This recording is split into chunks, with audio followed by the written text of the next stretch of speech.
You in. Oh, what a beautiful day to be here at Wolverine Hall in Sadrith Mora. You like it up here, don't you? Oh, I hope you like it. I brought you up here specifically because I thought you would like the view. I know I like the view. Anyways, hello everybody, I'm Shag McNasty, and today we came to Sadrith Mora so that I could join up with House Telvanni. I mean, I'm not gonna lie, the Mages Guild has been kind of helpful this whole time, but they're no giant inbred family of master wizards. You know what I'm saying? you know. Alright, anyways, I've got to go inside this big blue mushroom where the mouths reside, which honestly sounds a lot worse than it actually is, even though it is still kind of bad. I have no time for you, Breton. Well, we definitely were just greeted by astounding rudeness and indifference, but I still kind of want to join anyway.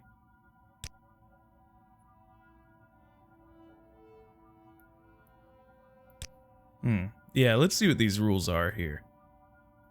So apparently, if we murder anybody in House Telvanni for having a different opinion than us, then clearly that means our opinion has more merit, and was therefore a superior argument. That is absolutely everything I ever wanted from a family. Count me in. Alas, it seems our days of being a delivery service are not quite concluded.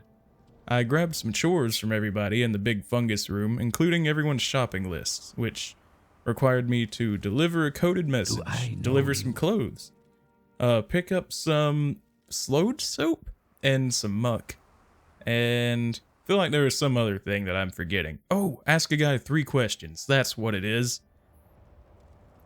Luckily, I can fly through the air at blinding speed until I find the place that I need to enter. That was quick, wasn't it? It almost seemed instantaneous. Ah, yes, all of the slowed soap I require. 5 servings. As well as 5 servings of muck. These people really like their weird foods, but who am I to judge? I can't really force my Breton cuisine upon them, can I? So, after checking wind speed and trajectory, I leapt to the nearest tower. Across the ocean, high up above the tops of the shrooms. And I way undershot it because I'm still wearing the damn gloves. No big deal, at least I can still fly. It got us most of the way there, and that's all I can really ask for. After much deliberation on the proper way to enter, I finally found Devaithfir's fungus hole, in which that I flew up in an attempt to meet with him face to face.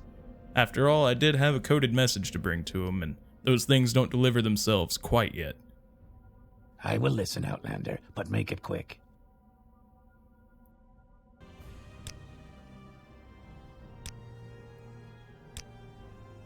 So I I'm gave so hungry. I could eat a rat. So I gave the coded message to Devaithfir, and he read it, gave me one back, and now I need to leap my way back to Sadrith Mora and deliver the recoded message.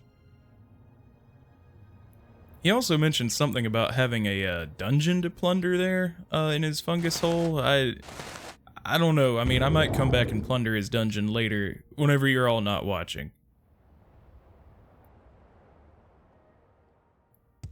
Yes, another perfectly executed landing by the one and only Fritzly Pizazzle, Master Mage and local god. So I'll go ahead and give these people their DoorDash delivery of slowed soap and muck, and the coded message, and we'll see what else they have for us.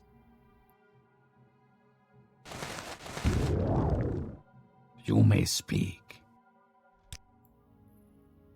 Well, I'd received my new assignments after completing those tasks, and you know, they properly label them chores. That's literally, they don't even try and call it a mission. They're just like, hey, you want to like go pick up my dry cleaning?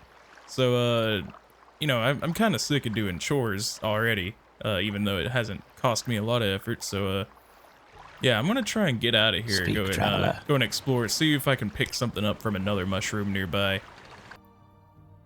Can I help you out? Do you need something? Yes, ma'am. Can you please point me in the direction of your massage oil stockpile here? My skin is getting dangerously dry, and I could really use a good lubing. You know, I'll find it myself. I'm sure Tellarune has... And that's a crash. I must have just discovered the largest stockpile of massage oil known to mankind. Or it could have just been this lady's magnificent robes. Something you May I need? help you? One at a time, please. So it seems that she has absolutely nothing interesting going on for her. My sentiments exactly. Well, nowhere to go but onward and outward, as my popular catchphrase goes. I need to climb up somewhere into this toadstool tower and deliver a potion of cure common disease, of which I had to buy, because they would know if I made it myself, apparently. So it took me a lot longer to find this place to drop off the potion than I would like to admit, and instead of cutting it all out like a responsible person, I decided to make a time-lapse about it. So if you have epilepsy and or Lou Gehrig's disease, avert your eyes now.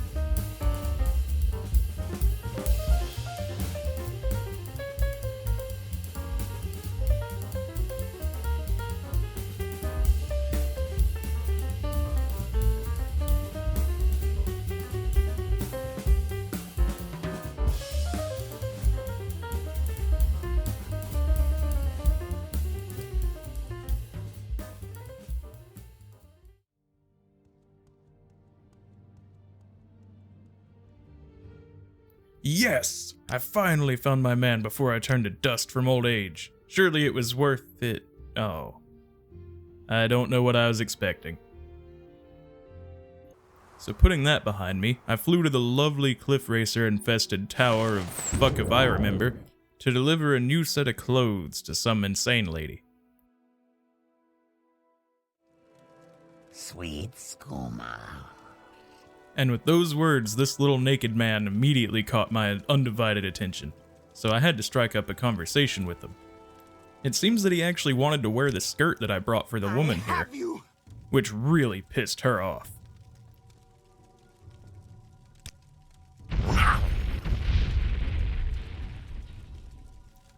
Am I a bad person? I mean, that was kind of bad, but then I also took the skirt back, so I'll just leave it at that. I don't recall using teleportation, and yet there I was, alone, naked. And here I am, back at Sadrith Mora's Wolverine Hall, having to get the Staff of the Silver Dawn for 300 coins, which is kind of pocket change, but one of the mouths needed it, so here I am. Another thing I had to do was to sneak into the Morag Tong Guild in order to get the Black Jinx ring. Yet again, another chore that the mouths gave me. I am a damn good errand boy.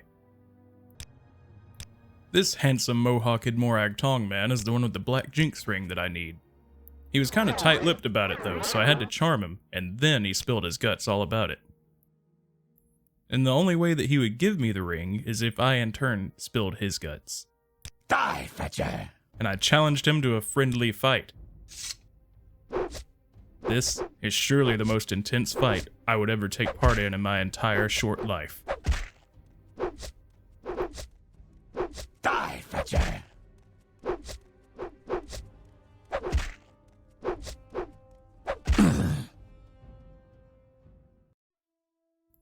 Not only in killing him did I find the Black Jinx ring, but I proved that my argument was superior, according to Telvanni logic, so I can't be punished. So here I am, somewhere around there-ish on the map, and the reason I'm here is to investigate something to do with an uprising of severely underpaid workers. I found the leader of this uprising, a man called Lee, who asks me to listen to his grievances, which I do, and once I hear them all, I decide to side with the rebellion. Which means getting the key for them so that they can all escape. So I took a look at that rad little thing, and then I grabbed the key. That thing's got some spunk. And a big badunkadunk. I gave the key back to Elitali, which allowed him to free himself and the other slaves here. So now that the rebellion is quashed peacefully, I've done my good deed for the day, and also completed another chore for House Telvanni.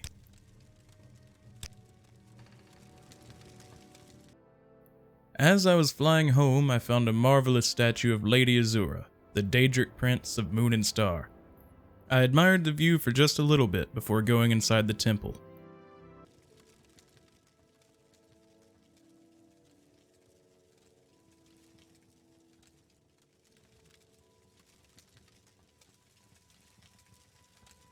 You have come here for a reason, though you may not know what it is. Sheogorath and I have made a wager. He contends that solitude causes madness, while I maintain it allows for solace and meditation. To test this, I sent one of my priestesses to live alone on an island north of Dragonfell. If she can live there for 100 years, continuing her life of prayer, my theory will be proven. If not, Sheogorath wins our wager. The time has almost passed, and she remains steadfast. But Sheogorath has tried to sway the decision in his favor. Travel there, rid the island of his minions, and bring back proof of his meddling. Do not disturb the wise woman, though, as that would void our wager. Serve me, and I will reward you well. We now have a new task to complete. And I scooted right out that door, because you don't keep a prince waiting. I hope you all like my new helmet, by the way. Fritzly's trying out a bit of a new look, trying to set a new fashion trend here in Morrowind. I came to Nissus, or Nisus, on my way to Dagonfell, to ask a man 3 questions, once again for House Telvanni, when I was jumped by a Daedrop. Jesus Christ! Poke, Fritzly, poke with all your heart! Put your back into it, boy!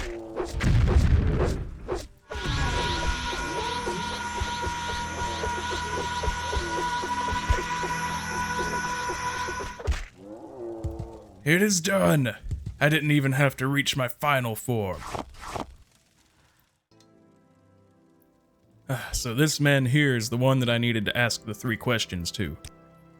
And I also came here with an ulterior motive. I need to switch him over to the side of... I forget the house. But I'm going to recruit him into a different house of Telvanni so that I can in turn become promoted by getting the guy to become my patron, and it's a convoluted thing. All you need to know is this guy's getting recruited and I'm becoming a mouth, I think, once I get a patron, which this guy will help me get. You understand?